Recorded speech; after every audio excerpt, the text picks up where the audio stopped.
देखिए, अगर आप सोनम वांगचुक जी की नीयत पे सवाल उठा रहे हैं तो उससे ज्यादा शर्मनाक कुछ नहीं हो सकता। जिस व्यक्ति ने 59 साल का होते हुए 26 दिन भूख हड़ताल रखी, तो उन्होंने बोला कि जब तक लीगल चार्जेस और कॉम्पनसेशन पे सरकार की तरफ से रिस्पांस नहीं आ जाता तब तक वो भूख हड़ताल नहीं तोड़ेंगे। दावा है, उनका क्लेम है कि 25 ऐसे लोग हैं जिनका क्रिमिनल बैकग्राउंड है, वो इस प्रोटेस्ट में शामिल है। हम भी आज दिल्ली पुलिस को बहुत जल्दी एक पुलिस कर्मियों की लिस्ट देंगे जिन्होंने हमारे बच्चों के सर फोड़े हैं, उन्हें सड़कों पर घसीटा है, हमारे वॉलंटियर्स की पसलियां तोड़ी हैं, छोटी छोटी बच्चों को थप्पड़ मारे, और वो लिस्ट हम लोग FRS के थ्रू नहीं, हम पब्लिक के थ्रू आइडेंटिफाई करेंगे और उसको पब्लिक करेंगे। फिर देखते हैं दिल्ली पुलिस का उस पर क्या रिस्पॉन्स है। तो पॉलिटिकल स्टेटमेंट तो हो रहे हैं, लेकिन सबके बीच RSS चीफ का जो स्टेटमेंट है वो कह रहे हैं कि माँ बाप को अपने बच्चों को संभालने की जरूरत है, उनको समझाने की जरूरत है। RSS को भाजपा को संभालने की जरूरत है, क्योंकि भाजपा अपने यहाँ पे गुंडे भेज रही है, लोगों को भड़का रही है। इस देश में गुस्सा भाजपा के खिलाफ बढ़ता जा रहा है। आज की बैठक कहाँ होनी है, किस जगह होनी है, किस वक्त होनी है, क्या कुछ एजेंडा रहने वाला है? उन्होंने दिन का टाइम दिया था 3:30-4 बजे का, जो भी कंफर्मेशन होगा आपको बता देंगे। लोकेशन अभी तक फाइनलाइज नहीं हुई है। डिस्कशन बहुत साफ है। हमने बाकी जो 2 डिमांड्स है जिस पे इन प्रिंसिपल एग्रीमेंट है उसमें रिटर्न कंफर्मेशन मिल जाए ताकि वो क्लोज हो।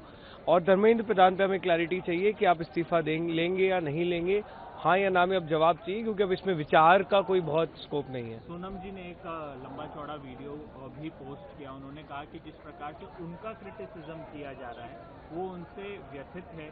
उन्होंने कहा कि मैं 20 दिन से 25 दिन से नहीं, उससे शर्मनाक कुछ हो नहीं सकता है। जिस व्यक्ति ने 26 दिन भूख हड़ताल कर ली, अपनी जान जोखिम में डाल दी, मतलब देश के भविष्य के लिए इतना कुछ किया। आप राइट विंग वाले पता नहीं क्या कर रहे हैं, उनको ही आप जो है ट्रोल कर रहे हैं, उससे ज्यादा शर्मनाक कुछ नहीं हो सकता। के अलावा कांग्रेस पार्टी ने भी उनको कहा कि वो अन्ना हजारे पार्ट 2 है। अब कांग्रेस का हमें पता नहीं वो क्या सोच रहे हैं, लेकिन बहुत ज्यादा कुछ किया है उन्होंने।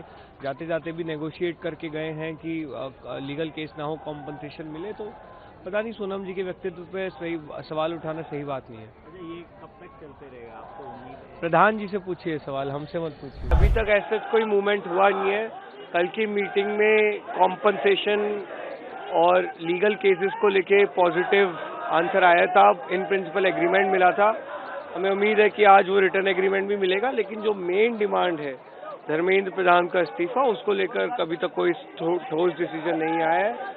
बल्कि जो हम कल मेन स्ट्रीम मीडिया पे देख रहे थे कि सूत्र कह रहे हैं कि प्रधान जी इस्तीफा नहीं देंगे, तो अगर प्रधान जी इस्तीफा नहीं देंगे तो बता दीजिए, फिर इस तरह की मीटिंग्स का कोई मतलब नहीं है। फिर हम जो है आगे की हमारी जो भी रणनीति रहेगी उस पर काम करेंगे। आप लोगों ने 2 दिन का अल्टीमेटम दिया था, कहा था कि फिर से हम एक कॉल करेंगे, इंटरनेशनल कॉल होगी, वो 20 जुलाई से कहीं बड़ी कॉल होगी, आप लोग की तरफ से कहा गया।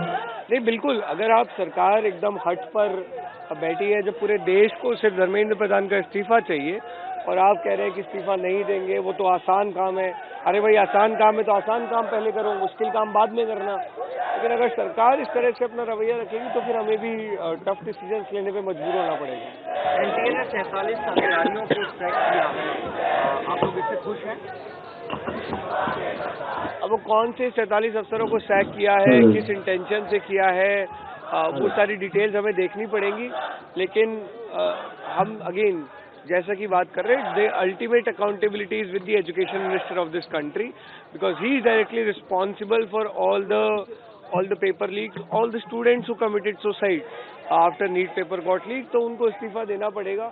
और बाकी ब्रॉडर रिफॉर्म्स को लेकर हम लगातार बात कर रहे हैं। कल भी हमारी डेलीगेशन ने डिमांड चार्टर सरकार को सबमिट किया है, उस पर आप बिल्कुल काम करिए, उस पर तो हम आपके साथ हैं। सोनम वांगचुक ने कल एक वीडियो डाला, एक पॉलिटिकल लीडर की ओर से स्टेटमेंट आया था कि अन्ना हजारे पार्ट 2 है, जिससे वो मुझे लगता है काफी अपसेट हुआ। एक सोनम वांगचुक का वीडियो आया रात में, उन्होंने बताया कि मैंने कितने दिन फास्ट रखा, मेरे ऑर्गन किस तरीके से खराब है, उसके बावजूद आप इस तरह से। नहीं, देखिए, अगर आप सोनम वांगचुक जी की नीयत पे सवाल उठा रहे हैं तो उससे ज्यादा शर्मनाक कुछ नहीं हो सकता।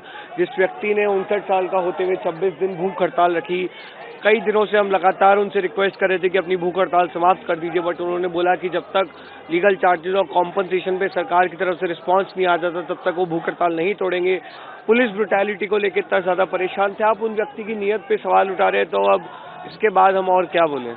एक आखिरी सवाल है कि जिस तरह बोले सर, कल रात को फिर से प्राइम मिनिस्टर ने एक रील इंस्टाग्राम पे डाला है, युवाओं को हेलो फ्रेंड्स करके उन्होंने संबोधित किया है। लगातार दूसरे दिन प्राइम मिनिस्टर कर रहे इसे कैसे देखते हैं? और कैबिनेट में भी उन्होंने अपने मंत्रियों को कहा है कि युवाओं के साथ जुड़ के इंस्टाग्राम रील करना है। और नहीं, अब मोदी जी रात पड़े रील्स बना रहे हैं तो मतलब ज़रूर दिक्कत हो रही है सिस्टम में, कुछ तो चीज़ें बदल रही हैं। मोदी जी को समझ में आ गया है कि युवाओं का गुस्सा बहुत ज़्यादा बढ़ गया है और मेन स्ट्रीम मीडिया जो शायद दिखा नहीं रही है वो गुस्सा अब इंस्टाग्राम पे दिख रहा है, इसलिए मोदी जी को रात पड़े रील्स बनानी पड़ रही हैं। लेकिन मोदी जी रील्स बनाने से नहीं होगा।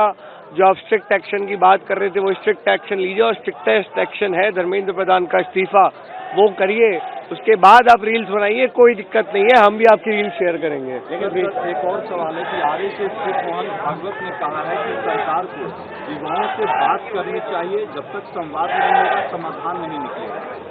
अच्छा, अच्छी बात है, भागवत जी भी इतने दिनों बाद कुछ जागे हैं, कुछ बात कर रहे हैं।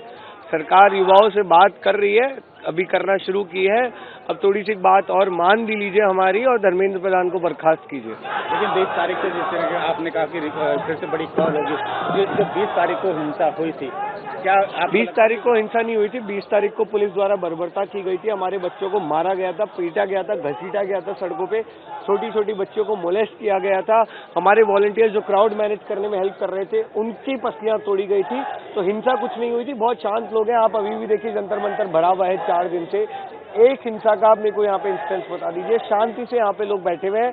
हाँ, अगला जो कॉल होगा उसमें दिल्ली पुलिस से हमें रिक्वेस्ट है कि please behave like professional police, गुंडों की तरह बिहेव मत कीजिएगा और सब कुछ बहुत पीसफुल रहेगा। आज की बैठक कहाँ होनी है, किस जगह होनी है, किस वक्त होनी है, क्या कुछ एजेंडा रहने वाला है? उन्होंने दिन का टाइम दिया था 3:30-4 बजे का, जो भी कंफर्मेशन होगा आपको बता देंगे। लोकेशन अभी तक फाइनलाइज नहीं हुई है, डिस्कशन बहुत साफ है। हमने बाकी जो 2 डिमांड्स है जिसपे इन प्रिंसिपल एग्रीमेंट है उसमें रिटर्न कंफर्मेशन मिल जाए ताकि वो क्लोज हो।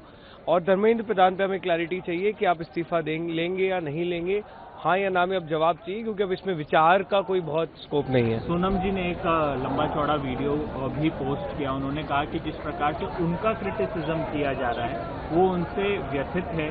उन्होंने कहा कि मैं 20 दिन से 25 दिन से नहीं, उससे शर्मनाक कुछ हो नहीं सकता है। जिस व्यक्ति ने 26 दिन भूख हड़ताल कर ली, अपनी जान जोखिम में डाल दी, मतलब देश के भविष्य के लिए इतना कुछ किया, आप राइट विंग वाले पता नहीं क्या कर रहे हैं, उनको ही आप जो है ट्रोल कर रहे हो, उससे ज्यादा शर्मनाक कुछ नहीं हो सकता। के अलावा कांग्रेस पार्टी ने भी उनको कहा कि वो अन्ना हजारे पार्ट 2 है। कांग्रेस का हमें पता नहीं वो क्या सोच रहे हैं, लेकिन बहुत ज्यादा कुछ किया है उन्होंने।